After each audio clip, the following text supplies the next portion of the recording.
그럼 이어서 두 번째 강연 바로 시작해 보도록 하겠습니다. 수리과학부 천정희 교수님의 데이터 세상에서 수학으로 살아남기입니다. 큰 박수 부탁드리겠습니다.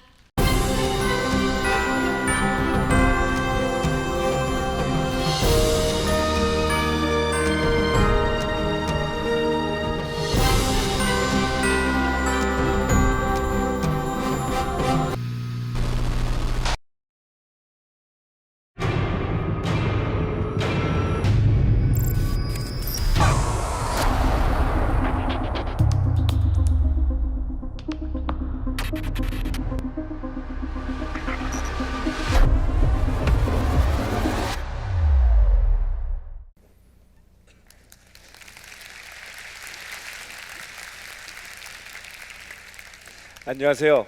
서울대 수리과학부 천정희 교수입니다. 요즘 해킹 사고가 워낙 많다 보니 저도 살짝 놀랄 뻔했는데요. 준비한 강연을 여러분께 해드릴 수 있어서 다행입니다. 제가 오늘 드릴 말씀은 데이터 세상에서 수학으로 살아남기입니다. 자, 좀 전에 보셨다시피 이제 해킹 사고들이 많이 일어나고 있고요. 이에 따른 이제 심각한 정보 유출 사고들도 많이 일어나고 있습니다. 몇 가지 예를 들어보면 의료 정보 유출 사고가 있었습니다.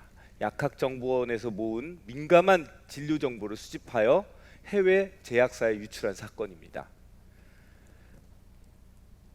개인정보를 무단 판매한 사건도 있었는데요.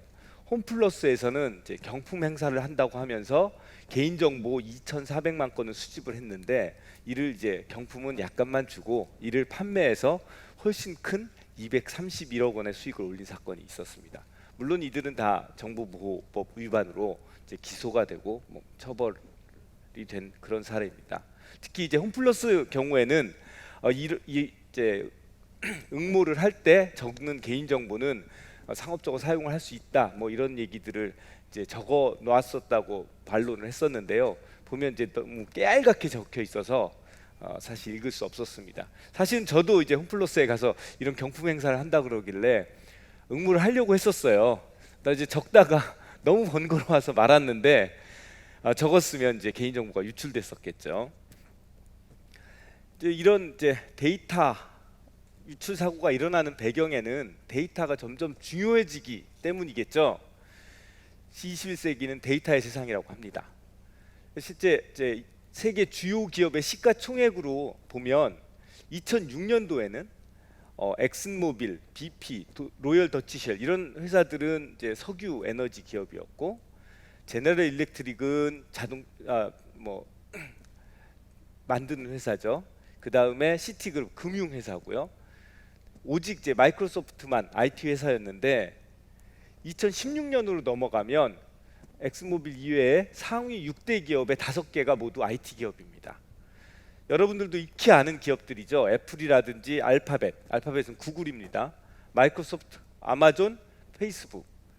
이들은 IT 기업이기도 하지만 또 한 가지 면에서는 데이터들을 수집하고 활용하는 대표적인 기업들입니다. 즉 데이터를 보유한 기업들이 상위 기업에 올라 있다는 거죠.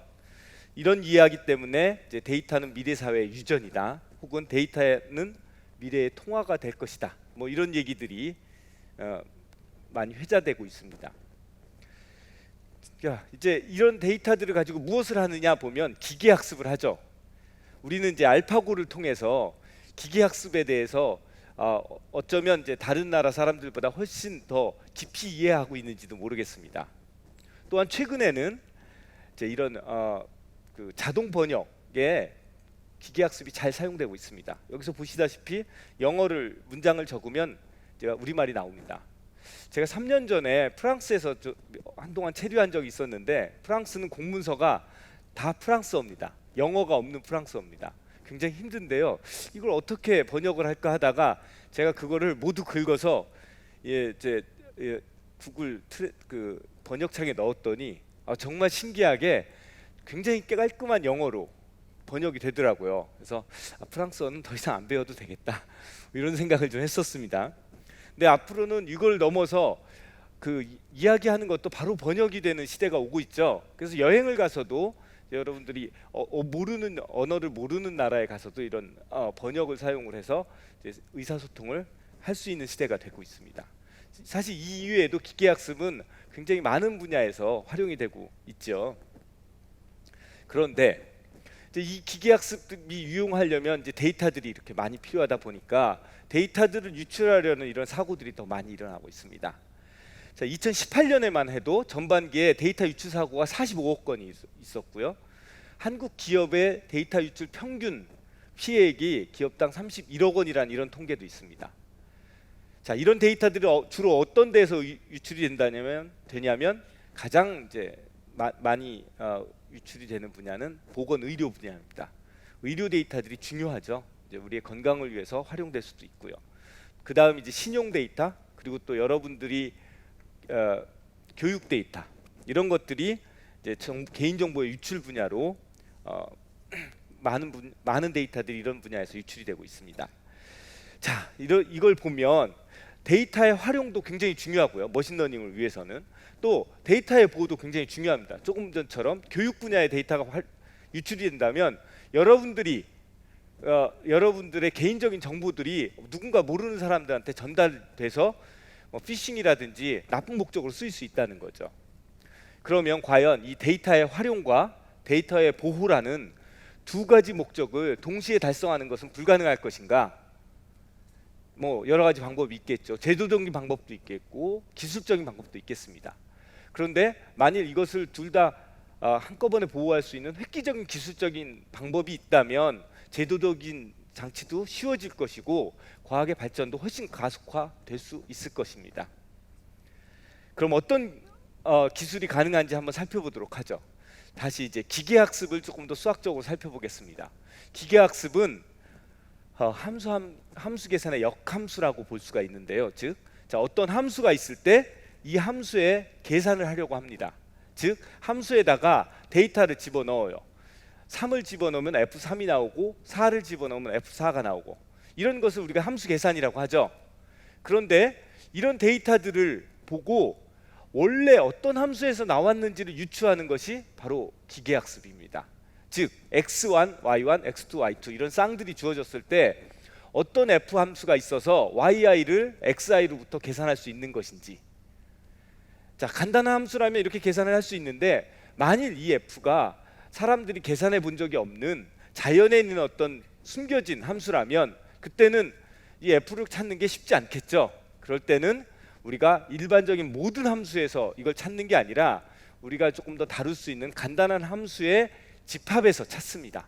그러면 그 집합이 무엇이냐에 따라서 회귀 분석이라고 하기도 하고 딥 뉴럴 네트워크라든지 컨볼루션 뉴럴 네트워크라든지 이런 이제 머신러닝의 방법들이 생기는 겁니다. 자, 말씀드렸다시피 기계학습은 이제 훈련 데이터로부터 어떤 알고리즘을 돌려서 함수를 찾아내는 이런 과정인데요. 만일 이 훈련 데이터를 감추기 위해서 암호화를 하면 어떤 일이 벌어질까요? 물론 이제 암호화된 데이터에서 훈련을 하면 아무것도 나올 수 없겠죠. 근데 암호화된 데이터에서 훈련을 한다기보다 조금은 다르게 데이터를 일단 암호화를 합니다. 자, 여기 보시면 데이터를 이렇게 암호화를 하고요. 이 암호화된 데이터를 이제 어떤 기계학습과 유사한 알고리즘을 돌려서 학습을 했는데 만일 이것이 기계학습을 통해서 나온 F의 암호화와 같은 것이 되는 그런 기계학습이 존재할 수 있을까? 그러면 이거를 복호화해서 F를 얻을 수 있겠고요. 이 과정에서 이 기계학습은 어떤 데이터의 비밀도 알 수 없게 되겠죠. 이런 아름다운 이런 이상적인 것이 존재하려면 암호화 함수가 특별한 성질을 만족을 해야 됩니다. 즉 어떤 거냐면 암호화한 상태에서 기계학습을 수행을 해도 암호화한 상태에서 그 성질이 유지되는 함수, 이걸 우리가 호모모픽, 동형이라고 부릅니다. 즉 암호화 후의 기계학습이 기계학습 후의 암호화랑 동일한 것을 원하는 겁니다. 자, 이런 암호화가 존재할까요? 자, 이런 암호화 방법을 우리가 동형 암호라고 부릅니다.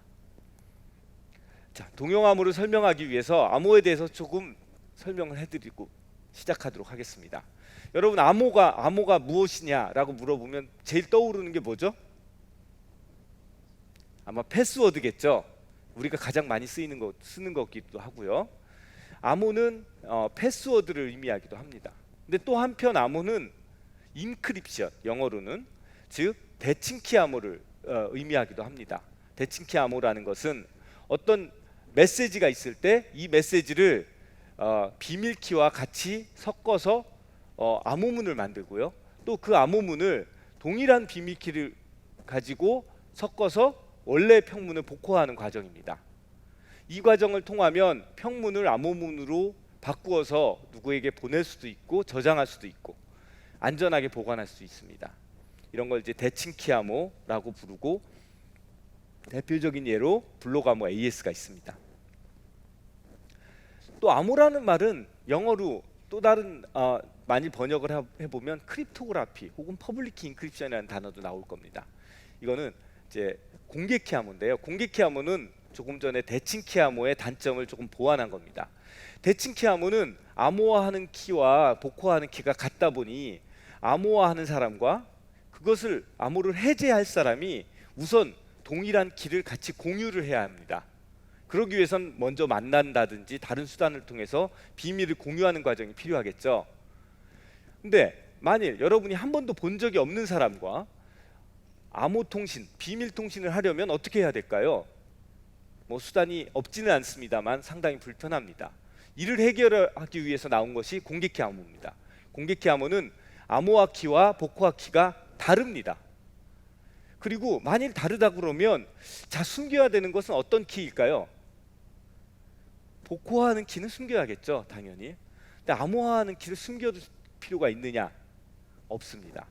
암호화 키는 공개를 하는 겁니다. 제 페이스북에 혹은 제 홈페이지에 공개를 하면, 자, 여러분이 저랑 한 번도 비밀을 공유한 적이 없다고 할 때도 여러분이 제 홈페이지에 있는 공개 키를 보고 암호화를 해서 보내면 제가 비밀 키를 가지고 해독할 수 있습니다. 그리고 다른 친구들도 그 공개 키를 동일하게 보지만 그 공개 키로 암호화된 여러분의 메시지를 해독할 수는 없는 거고요. 편리하죠? 조금 더 개념적으로 생각을 하면 여러분, 대칭키는 금고와 같습니다. 금고에다가 무엇을 넣으려면 열쇠를 열고 넣어야 되고요. 뺄 때도 다시 금고 열쇠가 필요하죠. 공개키 암호는 돼지저금통이에요. 돼지저금통은 열쇠가 없어도 넣을 수가 있죠. 다만 그걸 뜯으려면 열쇠가 필요합니다. 이게 공개키 암호와 같습니다. 자, 이런 공개키 암호가 이제 수학을 기반으로 많이 발전을 했는데, 사실 그럼에도 불구하고 여러분들 요즘 데이터 세상이 더 안전해졌다고 느끼시나요? 왠지 점점 더 저 데이터 더 많은 제 개인 정보가 유출되는 것 같고 세상은 덜 안전해지는 것 같죠. 이건 암호가 뚫려서가 아닙니다. 아이러니하게 암호가 너무 많이 사용돼서 그래요. 너무 많이 사용되다 보니까 그 비밀 키들을 직접 기억할 수가 없고 기기에 저장을 합니다. 아마 여러분들 얼마나 많은 비밀 키를 가지고 있는지 모를 거예요. 심지어 여러분들의 가장 중요한 자산인 이제 은행 자산을 보호하기 위한 공인인증서, 비밀키 아시는 분 있으세요? 아마 여러분들이 잠깐 생각한 거, 그거는 비밀키가 아니에요. 패스워드입니다. 비밀키는 2048비트예요. 외우고 계신 분 없을 것 같은데요. 이제 무슨 문제가 있냐면 이 비밀키는 심지어 저도 모르고 제 컴퓨터가 알고 있기 때문에 해커가 들어와서 이 비밀키를 가져가면 제 비밀을 모두 가져가게 되는 겁니다.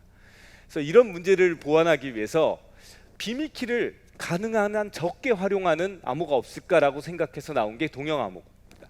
동형암호는 암호화된 상태에서 계산을 하기 때문에 컴퓨터가 키를 가지지 않고도 제 일을 해줄 수 있는 겁니다. 자, 요거는 조금 더 자세히 보도록 하죠. 자, 만약 이런 동형암호가 있으면 어떤 일을 할 수 있느냐? 여러분들이 사용하는 클라우드 서비스를 보호할 수 있습니다. 자, 여기 계신 분들도 드랍박스라든지 구글 이메일이라든지 이런 것들을 뭐 많이 활용하시고 있을 텐데요. 드랍박스에다 데이터를 저장할 때 약간 불안한 점들이 있죠. 뭐냐면 제 데이터를 혹시 누가 보지 않을까? 보나요? 봅니다. 보지 않을 뿐입니다. 볼 수 있습니다. 이제 구글에 제 이메일들이 있는데 구글은 이 이메일을 암호화한다고 얘기를 합니다. 그럼 구글은 볼 수 없나요? 암호화를 하는데 그 키는 구글이 가지고 있습니다. 구글이 원하면 볼 수 있습니다. 다만 잘 안 보려고 합니다. 근데 만약 동영 암호가 나오면 저는 암호화 제가 평문으로 구글에 주는 게 아니라 암호화를 해서 구글에 주고 키를 구글에 주지 않습니다. 구글은 데이터를 볼 수가 없고 그냥 제가 시키는 검색이라든지 연산 일을 해서 저한테 주고 제가 받는 거죠. 혹은 이제 계산 클라우드를 사용할 경우도 이렇습니다. 또 다른 사례로는 이 경우는 이제 제가 데이터를 암호화해서 저장을 하고 가공된 데이터를 제가 받아서 복호하는 대칭키 동영 암호인데요. 동영 암호는 대칭키 방식도 가능하고 공개키 방식도 가능합니다. 자, 공개키 방식을 쓰면 어떤 게 되느냐? 자, 빅데이터 분석을 통해서 우리가 어떤 의료에 대한 중요한 과학적 사실을 얻고 싶다. 그러면 많은 사람들이 데이터가 필요한데요. 이때 많은 사람 혹은 많은 병원들에서 데이터를 공개키로 암호화해서 어떤 이제 데이터 분석 센터에 보냈고요. 데이터 분석 센터는 그거를 암호화된 상태에서 계산을 합니다. 그 결과는 여전히 암호화가 돼 있어요. 그래서 이거는 뭔가 공신력 있는 기관에 요청을 해서 이제 데이터의 복호화를 하는 그런 과정을 거쳐야 합니다. 이런 과정을 거친다면 개인정보를 유출하지 않고도 공익적 목적으로, 학술적, 상업적 목적, 심지어는 상업적 목적으로 데이터를 활용할 수 있게 되겠습니다. 자, 우리가 그래서 이런 성질 때문에 동영 암호를 완벽한 한인이라고 부릅니다. 우리가 원하는 일을 빠르게 대신 수행하는데 우리의 비밀을 알지 못하는 거죠. 자, 그 전에 우리의 컴퓨터들, 지금 우리의 컴퓨터들, 예를 들면 우리 핸드폰, 완벽한 하인인가요? 위험한 하인이죠. 얘가 굉장히 편리하긴 하지만 이 폰을 열어서 누구에게 공유하는 것이 마음 편한 분들은 그렇게 많지 않을 거예요. 여기에 무엇이 들어있는지 대단히 걱정이 됩니다. 동영 암호를 어떻게 쓰는지 한번 보여드릴게요. 자, 여기 보시면 자, 1 더하기 2를 계산하려고 하는데 너무 어려워요. 어렵죠? 이거를 그래서 이제 클라우드에다가 물어봅니다. 근데 1 더하기 2를 물어보기는 좀 부끄러우니까 2를 암호화해서 33, 2를 암호화하면 54가 돼요. 이거를 물어봤어요. 더하기를 하면 뭐가 되죠? 뭐죠? 네, 87이 됩니다. 진짜 더했어요. 87을 돌려주면 복호화해서 3을 얻을 수 있는 거예요. 자, 클라우드는 제가 뭘 했는지 아나요? 모르죠. 다만 뭐 이렇게까지 할 필요가 있을까라는 생각이 들겠지만 1 더하기 2가 아니라 머신러닝이라든지 영상 처리라든지 복잡한 계산을 생각을 하면 암호화하는 것보다 훨씬 어려운 계산을 클라우드에 맡길 수 있는 겁니다. 사실 이분은 이 동영 암호를 처음으로 만든 크레이크 젠틀이라는 분인데요. 흥미로운 건 이분이 수학자가 아니에요. 컴퓨터 학자도 아니고 이분은 로여예요. 로스쿨을 나온. 다만 이제 학부에서 수학과 물리학을 복수 전공해서 공부를 했습니다. 근데 이런 이제 법학과 수학, 물리학 이런 것들 융합한 교육을 받다 보니까 다른 사람들이 생각하지 않은 좀 더 창의적인 생각을 했었던 것 같아요. 자, 이걸 이제 동영 암호도 개념적으로 말씀을 드려볼게요. 아까 공개키 암호는 돼지저금통이라고 했죠. 동영 암호는 뭘까요? 동영 암호는 말랑말랑한 금고예요. 뚫을 수는 없지만 천으로 된 금고예요. 즉, 자, 이 시나리오를 보여드릴게요. 자, 여기서 앨리스라는 이제 보석상이 원석을 가공해서 보석을 만들고 싶은데 원석이 도난당할까 좀 걱정이 됩니다. 그래서 금고에다가 원석을 넣어서 금고를 잠근 다음에 이 보석 세공사한테 줬어요. 그러면 이분이 이제 보석을 세공하는데 금고를 열지 않고 손을 이 안에 넣어서 말랑말랑한 천이니까 넣어서 세공을 하는 거예요. 그리고 세공이 끝나면 이제 보석이 남겠죠. 그 다음에 앨리스 주인한테 갖다 주면 주인이 열어보는 거예요. 그러면 주인은 중간에 가공하는 거를 감시할 필요가 없죠. 아주 편리합니다. 즉 도난 걱정 없는 원석 가공이 가능한 것이고요. 여기서 금고는 암호화입니다. 즉 데이터에 도입을 하면 정보 유출 걱정 없이 데이터를 가공할 수 있는 겁니다. 자, 이런 동형 암호는 이제 어떤 성질이 있느냐? 가장 좋은 성질은 무려 컴퓨터가 하는 모든 일을 암호화된 상태에서 수행할 수가 있어요. 우리가 이걸 이제 튜링 완전성이라고 하는데, 놀랍죠? 컴퓨터가 하는 모든 일입니다. 즉 아까 말씀드린 머신러닝이라든지 자료 분석이라든지 뭐 DNA 분석 무엇이든 할 수가 있습니다. 또 이제는 처음에는 매우 느렸지만 이제는 속도도 꽤 빨라서요. 여러분들이 지금 사용하고 있는 암호보다 더 빨라요, 오히려.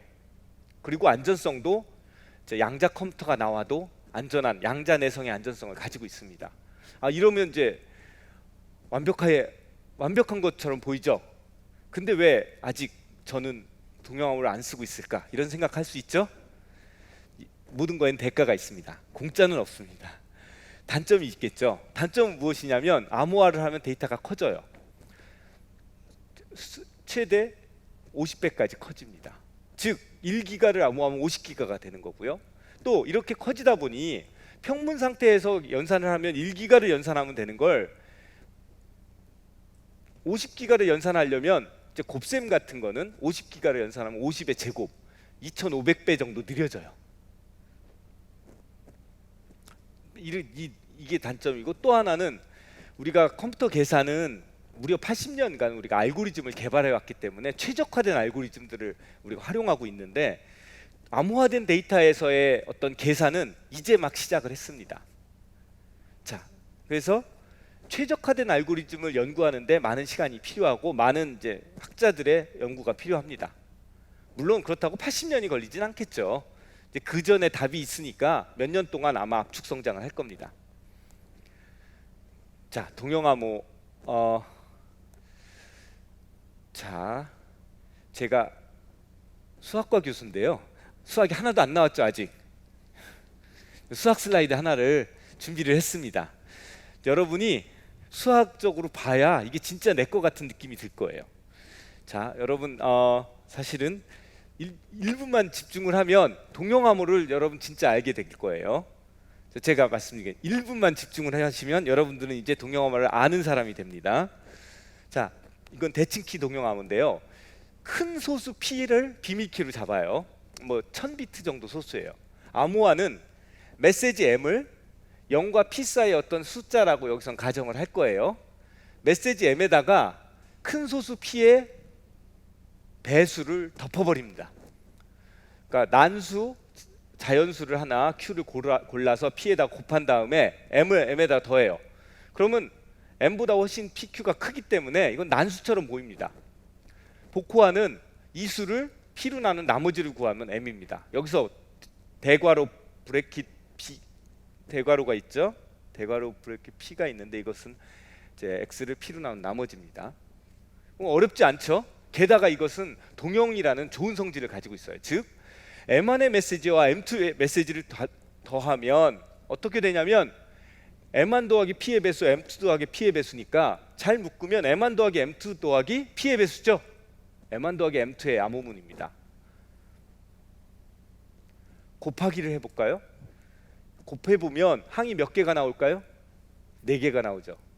4개 중에 P의 배수가 아닌 거는 하나입니다. 그죠? M1, M2 곱하면 M1, M2의 암호문이 나와요. 더하기 곱하기에 대해서 동형이 되고, 이러면 사실은 튜링 컴플리트가 돼서 모든 연산을 수행할 수 있습니다. 보기도 한번 볼까요? 즉 비밀키가 29인 사례인데 암호화는 3을 29의 배수, 3을 암호화하기 위해서 29의 배수를 더하면 438이 됩니다. 438을 보고 3을 짐작하기는 어렵죠. 하지만 29를 안다면 29로 나누어서 3을 얻어낼 수가 있습니다. 또 3의 암호문과 5의 암호문을 더하면 3 더하기 29의 배수, 5 더하기 29의 배수가 돼서 8 더하기 29의 배수. 잘 더해지죠? 곱하기도 잘 됩니다. 자, 이렇게 멋진 암호가 지금 나온 건 아니고요. 1978년에 이 개념을 처음 제안한 리베스트 에드만 데투조에 의해서 개념과 함께 스킴이 제안이 됐었습니다. 근데 이거의 문제는 안전성이 이제 약하다는 거였고요. 실제로 만일 암호문 단독 공격을 하면 안전하지만 이 암호를 사용하다가 평문이 하나라도 유출되는 일이 일어난다면 깨집니다. 즉 암호문은 늘 알려져 있는 거예요, 공격자한테. 근데 평문 M이 뭔지 짐작을 해봐요. 짐작할 수 있는 경우 있어요. 만약 이메일을 여러분이 암호화를 했다면 이메일의 첫 글자는 뭘까요? 확실히 모르겠지만 영어라면 이제 디어, 하이 혹은 우리말로 안녕하세요. 높은 확률로 게싱, 추측을 합니다. 그리고 그 두 개를 빼면 P의 배수가 돼야 되니까 P를 찾아낼 수 있겠죠. 이런 걸 여러 번 하면 특히 쉽게 찾아낼 수가 있습니다. 그래서 이거를 안전하게 보완하기 위해서 30여 년간 노력을 했는데 모든 노력이 실패를 했습니다. 그리고 젠트리가 2009년에 새로운 아이디어를 냈어요. 이거는 대단히 어려운 고급 수학을 쓰는 것도 아니고 굉장히 특이한 기법을 쓰는 것도 아니에요. 뭐냐? 제가 어택을 할 때는 평문과 암호문을 둘 다 알 때 어택을 한다 그랬죠. 그래서 평문을 숨기려고 합니다. 근데 사람이 만든 평문은 숨기기가 어려워요. 그래서 대신 평문 M 대신 M에다가 약간 노이즈를 준, 컴퓨터가 만든 노이즈를 준 평문을 사용을 합니다. 그러면 그 평문을 다 알 수가 없는 거예요. 자, 보죠.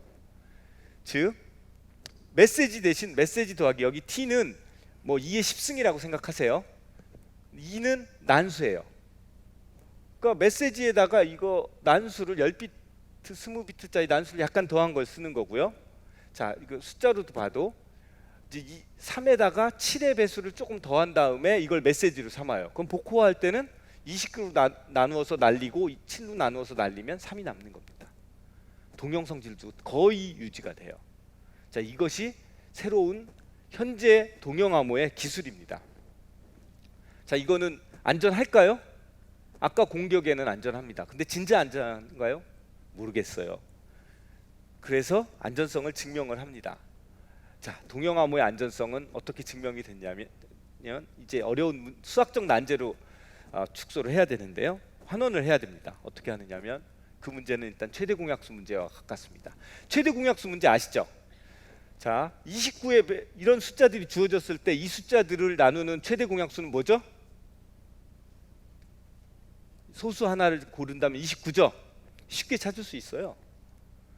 유클리드 호재법을 사용을 하면 다항식 시간입니다. 근데 자, 이 숫자에 약간의 에러를 줘서 제공을 했어요. 자, 이것이 29의 배수라는 거 쉽게 찾을 수 있을까요? 쉽지 않습니다. 모든 경우에 대해서 시도를 해볼 수는 있죠. 에러가 작을 거니까 하나씩 다 확인해 보자. 근데 사실은 이 문제를 계산을 해보니까 이 문제를 제대로 풀기 위해서는 지수시간 알고리즘이 필요하다는 걸 알았고요. 심지어 수학의 어려운 문제인 NP 하드 문제랑 동치라는 것까지 증명이 됐습니다. 자, 이 문제가 진짜 어려운지 한번 해볼까요? 근사 최대 공약수 문제예요. 다음 정수들을 모두 근사적으로 나눈 두 자리 소수 P를 찾아보세요. 잡음은 -3부터 3까지 중입니다. 답을 찾으신 분은 손을 들어주세요.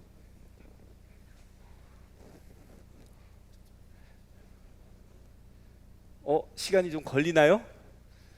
자, 오차를 조금 더한 다음에 뭐의 배수인지 인수분해를 해보는 거죠. 자, 아니라고 합니다.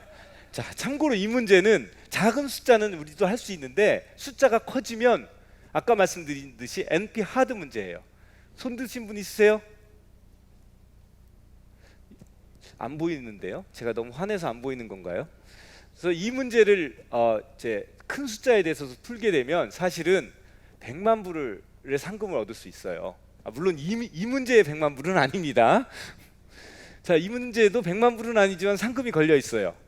자, 답 풀으신 분?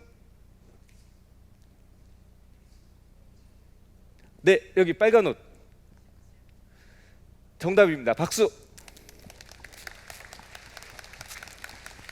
자, 보시면 제일 쉬운 거 뒤에서부터 하는 거예요. 17에서 1을 빼면 1700이고 이걸 나누는 소수 중에 두 자릿수는 하나죠.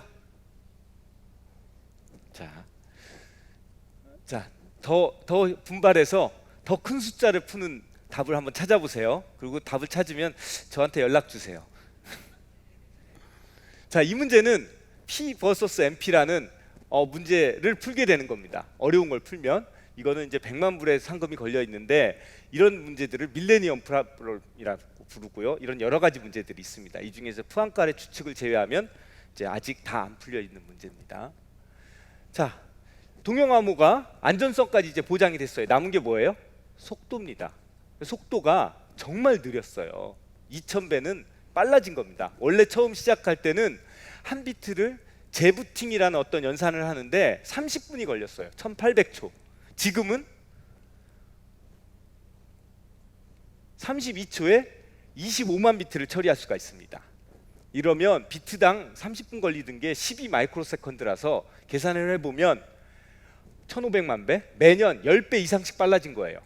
좋은 기계를 썼을까요? 아닙니다. 수학적으로 더 좋은 알고리즘들을 만들어 나간 거고요. 이 와중에 저희도 한 가지 컨트리뷰션을 했습니다. 근사계산 동형암호라는 거 저희가 만들었었는데요. 이건 이겁니다. 저희가 이제 동형암호를 사용해서 계산을 하려다 보니까 이런 문제에 부딪혔어요. 숫자를 계산을 해보죠. 두 자리 숫자를 더하면 몇 자리가 돼요? 4자리. 그 다음에 8자리, 16자리가 되죠. 숫자가 점점 길어집니다. 우리 보통 그럼 어떻게 하죠? 라운딩이라고 해서 반올림, 뒤를 끊어냅니다. 그런데 동형암호는 말 그대로 진짜 덧셈과 곱셈뿐이 할 줄을 몰라요. 그럼 라운딩은 못하는 거냐? 그럼 아까 컴퓨터가 하는 모든 일을 한다고 그랬는데 거짓말인가?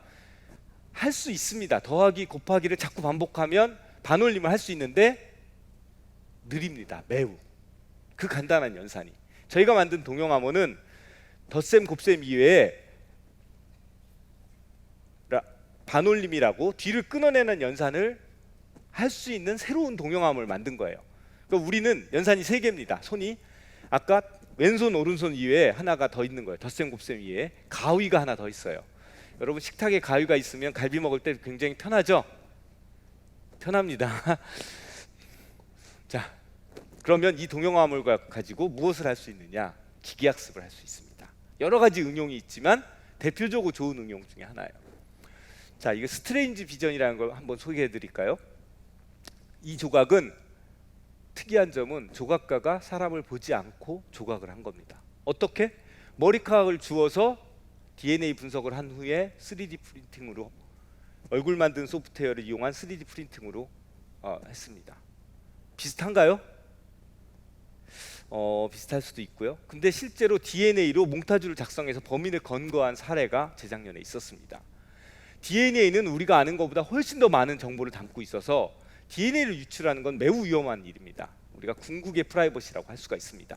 하지만 DNA를 모아서 활용을 하면 인류를 위한 많은 과학적 발전을 발전을 할 수가 있잖아요. 이게 이제 충돌의 문제가 되는 겁니다. 그래서 이 문제를 해결하기 위해서 암호화된 상태에서 DNA를 분석하는 기술을 겨루는 경진대회가 만들어졌습니다. 이게 게놈 보안 경진대회입니다. 2013년부터 이루어졌고 저희가 2016년에 준우승을 했고 2017년에 우승을 했습니다. 그때 우승을 할 때는 저희가 이 근사계산 동형암호를 처음 만들어서 출품을 했더니 2위를 한 마이크로소프트 팀에 비해서 30배, 3위에 비해서 220배 빠른 결과를 냈어요. 자, 그 다음에 또 태스크가 나오니까 연구실의 학생들이 다 관심을 보였습니다. 그런데 막상 결과가 나왔는데 3등까지 입상도 못한 거예요. 놀랬죠. 이거 어떻게 된 거지? 제가 그때는 갔습니다. 우승할 때는 안 갔는데 갔더니 이 표가 나왔습니다. 7팀이 출전을 했고 서울대는 4등을 했는데 1등한 팀이 무엇을 썼나 보니까 해안. 이게 저희가 만든 동형암호 이름이에요. 2등한 팀도 해안, IBM도 해안을 썼어요. 자사의 라이브러리가 있는데 헬립이라고 거기에다 해안을 붙여서 썼습니다. 즉 모든 사람들이 해안을 쓴 거예요. 자, 이제 해안은 우리 게 아니더라고요. 그래서 저희가 이제 우승을 하려면 또 다른 기술을 개발해야 됐고 이제 또 해서 작년에는 다행히 2등을 했고요. 올해는 어떨지 한번 봐야 되겠습니다. 자, 이런 동형암호가 있으면 우리가 이제 통계 분석이나 기계학습, 추천 알고리즘 이런 데이터 분석 알고리즘들을 할 수가 있고요. 의료, 신용, 마케팅 이런 분야에 적용을 할 수 있겠죠. 그럼 어떤 일을 할 수 있느냐? 자, 보세요. 최근에 제어 장치를 해킹해서 사고가 난 자동차. 이게 왜 데이터랑 관련이 되느냐? 제어 신호도 데이터입니다.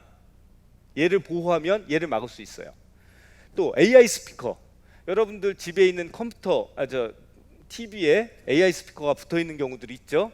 이 스피커는 저희 집 같으면 이제 지니아 부르면 대답을 하는데 지니아가 언제 불릴지 모르기 때문에 계속 듣고 있습니다. 서버로 가서 처리가 되고 있고 녹화가 될 수도 있어요. 이거를 암호화된 상태에서 듣도록 하면 보호할 수가 있겠죠. 혹은 뭐 이제 그 집에 이제 IoT 스마트 홈이라고 해서 이제 뭐 이제 그 TV를 그러니까 비디오를 달아놓는다든지 이제 제어 그 원격으로 조정할 수 있는 제어를 달아놓는다든지 할 때 이걸 또 보호할 수가 있습니다.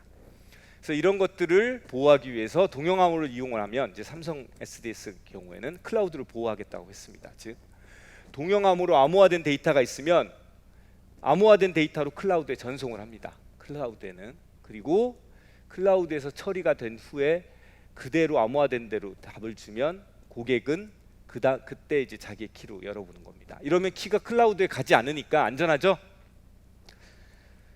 자, 마이크로소프트도 비슷한 걸 얘기를 했습니다. 재작년에 Run Train on Encrypted Data를 하겠다고 발표를 했습니다. 그리고 이들이 이제 쓰겠다는 동영암호는 해안이었습니다.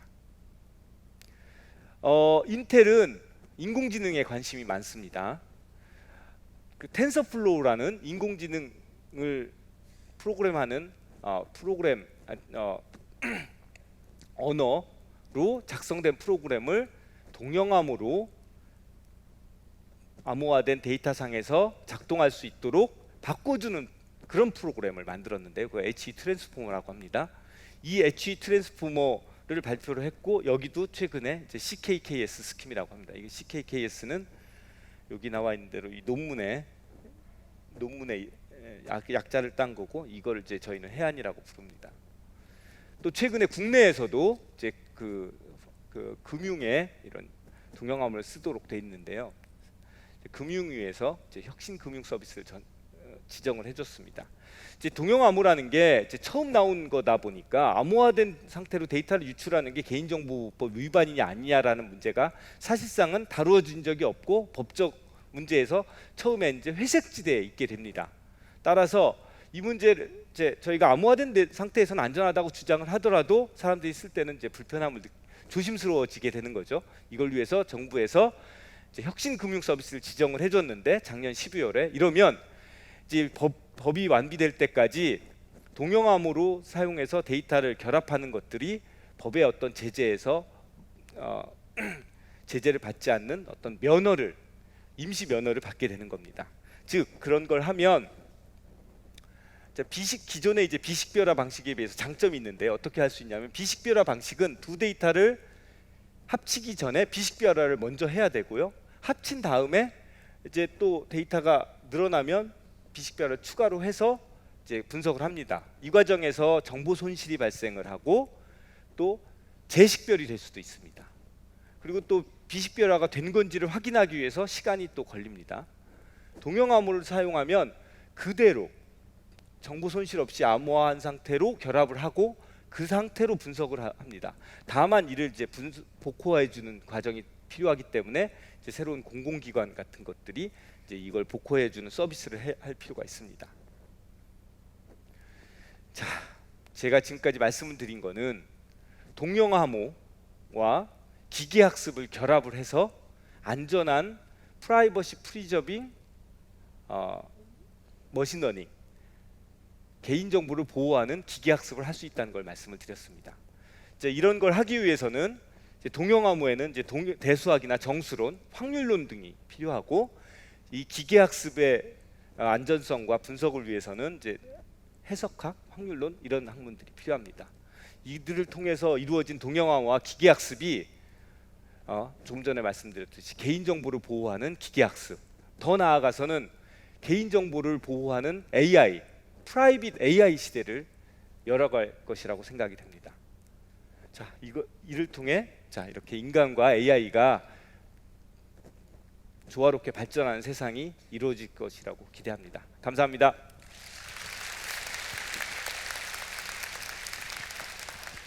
네, 교수님 강연 잘 들었습니다. 정말 불과 몇 주 전에 데이터 3법이 통과되기도 했고 이 분야는 정말 우리가 꾸준히 관심 둬온 분야인데요. 하지만 이제 더 이상 나에게 보호할 정보가 없다고 할 정도로 사실 이 정보 보호에 대한 불신도 큰 상황이거든요. 그런데 동형 암호에 대한 교수님의 강의 들어보니까 정말 앞으로 희망적이라는 생각이 좀 드네요. 네, 그럼 교수님께도 사전 질문이 많이 왔는데요. 어떤 질문에 대한 답변 준비해 주셨을지 함께 만나보시죠. 네, 고창 북고등학교의 김나영 학생이 준 질문인데요. 근사 계산 동형 암호를 활용했을 때 예측되는 가장 큰 업적에는 어떤 것이 있을까요? 라고 질문해 줬습니다. 교수님, 어떤 것이 있나요? 업적이라는 단어가 굉장히 인상적이었습니다. 업적이라기보다 하여튼 저희가 기대하는 거는 데이터의 부족 문제를 해결하는 겁니다. 지금 4차 산업혁명 시대에 데이터가 매우 중요하다고 하는데 정작 데이터는 유통이 되지 않습니다. 그거는 데이터가 중요하지 않거나 없어서라기보다 데이터를 공유할 때 생기는 개인정보 문제를 해결할 방법이 마땅치 않기 때문이라고 저희는 생각을 합니다. 따라서 이 동형암호 기술이 보편화가 된다면 데이터를 수집할 때 암호화해서 수집하니까 안전하고 데이터를 유통할 때도 안전하고 또 데이터를 가공한 다음에 이제 이 데이터가 다른 데에서 추가적으로 활용되는 것도 막을 수가 있습니다. 왜냐하면 이 데이터는 아무리 가공을 해도 복호할 때 원주인한테 다시 허락을 받아야 되거든요. 그래서 데이터의 수집, 유통, 가공, 이제 분석 이런 단계에서 안전한 개인정보를 보호하면서 안전하게 할 수 있는 기술을 동형암호가 제공할 것이라고 생각이 됩니다. 네, 엄청 큰 업적에 활용이 될 수 있을 것 같습니다. 이 질문해준 김나영 학생 혹시 오늘 오셨나요? 오늘 오셨을까요? 오셨으면 손을 번쩍 한번 들어주시겠어요? 네, 저기 손을 번쩍 들어주셨는데요. 네, 저희가 소정의 선물 전달해 드리도록 하겠습니다. 자, 그럼 이제 사전에 미리 작성해 주신 포스트잇 질문 함께 만나보도록 하겠습니다. 네, 교수님. 두 가지만 선정해 주시면 함께 풀어보도록 하겠습니다. 자, 가장 나와 있는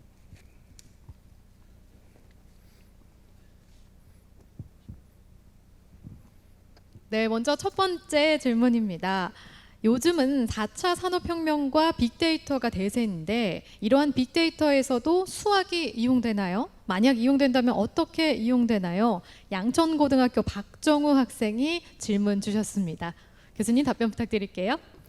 많은 수학이 이용이 됩니다. 당연히 이제 머신러닝에는 기본적으로 해석학과 확률론이 기반이 되는데요. 이 이외에도 데이터를 분석하기 위해서 최근에는 이제 위상수학적 기법이라든지 기하학적 기법들을 사용을 합니다. 자, 기하학의 모양을 가진 어떤 데이터가 쉐입이 원이나 도너스 모양을 가졌을 때 기존의 방법으로는 이런 것들을 찾아내기 어려울 때 기하학적 데이터 분석이나 위상수학적 데이터 분석을 사용을 하면 찾아낼 수가 있습니다. 혹은 더 나아가서 인공지능이 기존에 있는 데이터들을 학습을 하면 새로운 것들을 알아내는데 학습할 자료로 초등학교 책을 줄 수도 있지만 고등학교 책을 줄 수도 있어요. 좀 더 고등수학으로 이루어진 개념으로 된 지식들을 주입을 하면 인공지능이 좀 더 수학을 잘하는 인공지능이 될 수도 있습니다. 이것은 아직은 이제 실현되지 않았지만 좀 더 먼 미래에 여러분들이 할 수 있는 일이 아닐까 생각이 됩니다. 네, 빅데이터 시대이기 때문에 이제 데이터가 정말 많은데 이 데이터를 분석하고 활용하고 또 인공지능에도 이제 이용될 수 있다고 답변 주셨는데요. 교수님 한 질문 더 꼽아보도록 할까요?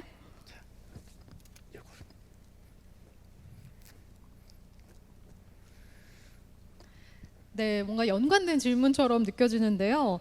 4차 산업혁명 시대에 데이터가 점점 중요해지고 있고 빅데이터를 활용한 수학의 분야들도 점점 중요해지고 있는 것 같은데 이산 수학의 중요성과 IoT, 인공지능 기술 등 미래 기술에 중요하게 쓰일 수학에 대해 질문합니다. 상산고등학교 이준혁 학생이 질문 주셨네요. 네, 조금 전에 말씀드렸듯이 이제 해석과 확률론은 머신러닝의 아주 기본적인 수학입니다. 그래서 머신러닝이라는 게 이제 수렴성을 얘기를 하잖아요. 그러니까 이제 해석하기 당연히 중요한데요. 그 이외에도 조금 전에 이제 기하학, 위상 수학이 중요하고요. 또한 이제 컴퓨터로 만들어진 데이터들은 이산적인 성질, 디스크리트한 성질을 갖고 있기 때문에 이것들을 연구하는 학문으로 정수론이라든지 이산수학, 조합론, 그리고 또 이제 이산 확률론 이런 것들이 매우 중요해졌습니다. 여러분들이 배운 이런 학문들이 다 이제 이런 인공지능을 연구하는데 토대가 될 것입니다. 그런데 여러분들이 공부를 할 때 이 지식들을 습득하는 것만으로는 충분하지 않습니다. 이 지식들을 많이 알아도 사실 이 지식들은 이미 사람들이 알고 있고 어딘가에 적혀 있습니다. 그것을 넘어서 이 지식들이 가지고 있는 본질적인 아이디어, 이것들을 여러분들이 이해할 수 있어야 됩니다. 더 많고 더 어려운 수학을 공부하는 것보다 때로는 이 지식들의 본질적인 부분들을 이해하려고 노력하는 것이 여러분들이 새로운 것들을 창조하고 이 수학을 다른 데 적용하는데 훨씬 도움이 될 수 있을 것입니다. 네, 당부의 말씀까지 함께 해주셨는데요. 두 질문 중 양천고등학교 박정우 학생과 상산고등학교 이준혁 학생 어디 계신가요? 손 크게 들어주세요. 없으신가요? 이쪽에 네, 여기 앞에 있고요. 또 한 분은 어디 계시죠? 네, 저기 맨 뒷줄에 저희가 선물 전달해 드려야 돼서 잠시만 손 들고 계셔 주세요. 네, 질문 감사합니다. 그럼 강연 들으시면서 궁금한 점에 대해서 질문 받아보는 시간 갖도록 하겠습니다. 질문 있으신 분은 손을 번쩍 들어주세요. 네, 저기 위에서도 한 분. 네, 그러면 저희 2층에서 먼저 질문을 받아보도록 하겠습니다. 네, 저기 맨 끝줄에 앉아 있는 여학생 손 번쩍 한 번만 들어주세요. 네. 네, 자기소개 간단히 한 후에 질문해 주시면 되겠습니다. 안녕하세요. 창문여자고등학교 김서희입니다. 동영암호가 현재 어떤 곳에 사용되고 있는지 사례를 구체적으로 알고 싶습니다.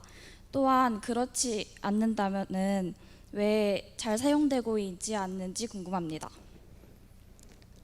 좋은 질문 감사합니다. 저는 이 똑같은 질문을 정부 관료한테도 받거든요. 과제를 내면 이 기술이 해외에서 어디서 사용되는지를 적어내라고 합니다. 근데 제 대답은 아무 데서도 사용되고 있지 않습니다. 왜냐하면 저희가 맨 앞에 있거든요. 감사합니다.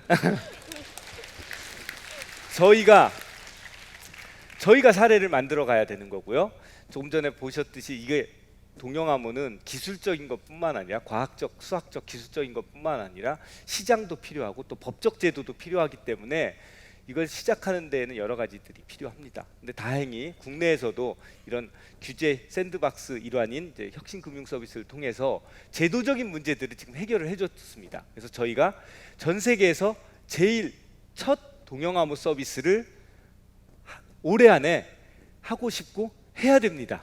6개월 안에 해야 됩니다. 저희 면허에 시간이 그렇게 주어졌거든요. 그래서 그 대답에 대해서 몇 달 후에는 드릴 수 있을 겁니다. 아마도 분야는 의료 아니면 신용 이런 분야들이 될 것입니다. 네, 앞으로 향후 6개월이 바쁜 시간이 되실 것 같은데요. 네, 저희 모두 한번 기대해 보도록 하죠. 답변이 되셨겠네요. 네, 선물 전달해 드리도록 하겠습니다. 또 다른 질문 있으시면 손 들어주시기 바랄게요. 교수님 어떡할까요? 여기서 번쩍 드는 학생이 있는데. 네, 여기 그럼 맨 앞줄에 앉은 학생 질문 들어보도록 할게요.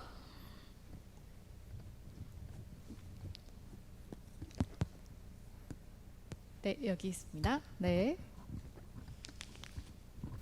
안녕하세요. 경기북과학고등학교 1학년 이상훈입니다. 먼저 좋은 강연 들어서 정말 감사합니다.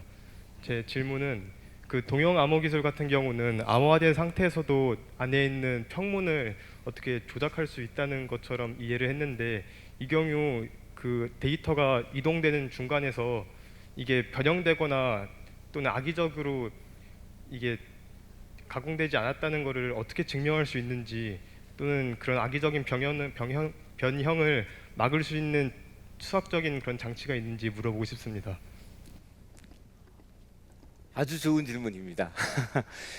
이거 아주 예리한 질문인데요. 사실 암호가 보장하는 기능은 크게 두 가지로 나눌 수 있습니다. 하나는 프라이버시고 하나는 무결성입니다.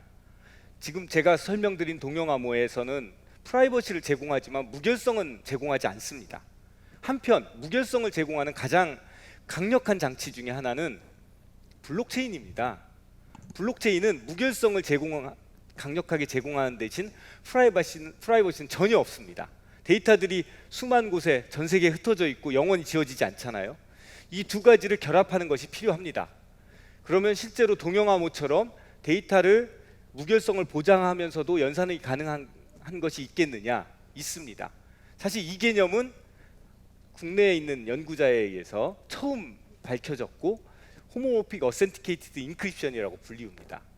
지금은 이화여대에 계신 윤아람 교수가 이 개념을 처음 만들었는데요. 아직 이 분야는 동영암호보다는 훨씬 뒤에 있어서 더 많은 실용화되기 위해서 더 많은 연구들이 필요합니다만 언젠가는 이 두 동영암호와 동영인증이 합쳐져서 조금 전처럼 중간에 변형된 것도 막을 수 있고 보안도 그대로 지켜지는 이 기술로 진화를 할 거라고 생각이 됩니다. 나중에 그 기술을 만드는데 기여를 해주시기 바랍니다. 해주실 거죠? 노력해 보겠습니다. 네, 감사합니다. 좋은 답변 감사합니다. 네, 아니 저도 블록체인과 어떻게 연관시킬 수 있을까 혼자 지금 마음속으로 질문을 품고 있었는데 함께 답변이 된 것 같습니다. 그럼 저희 마지막으로 질문 딱 하나만 더 받아보도록 하겠습니다. 저기 제가 이번에 저기 골라주시죠. 맨 네. 뒤쪽에 핸드폰 이렇게 흔든 학생 한번 일어나 주실까요? 네, 마이크 전달해 드리겠습니다.